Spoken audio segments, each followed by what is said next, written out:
તો મોંઘવારી અટકાવવા માટે ખાંડના વેચાણ પર નિયંત્રણો મૂકવામાં આવ્યા છે। ક્વિક કોમર્શિયલ એપ્સ 5 કિલોથી વધુ ખાંડ નહીં વેચી શકે। ગ્રાહક દીઠ 5 કિલોથી વધુ ખાંડ હવે વેચી નહીં શકે।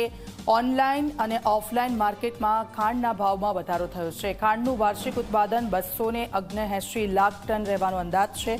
ખાંડનો વપરાશ 280 લાખ ટન સુધી પહોંચવાની શક્યતાઓ છે। ઉત્પાદન અને વપરાશ વચ્ચે માત્ર 1 લાખ ટનનું અંતર છે। નજીવા અંતરને કારણે બજારમાં ખાંડના ભાવ વધવાની ચિંતા।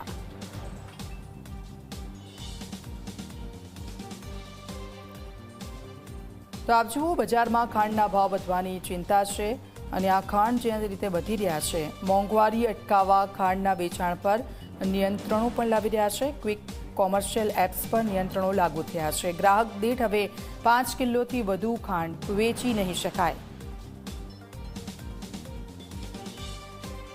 ઓનલાઈન તમે જ્યારે ખાંડ લેશો તો તમને 5 કિલોથી વધારે ખાંડ નહીં મળે અને આ નિયંત્રણો લાવવામાં આવ્યા છે, કારણ કે મોંઘવારી અટકાવવા ખાંડના વેચાણ પર આ નિયંત્રણો ખૂબ જરૂરી બન્યા છે।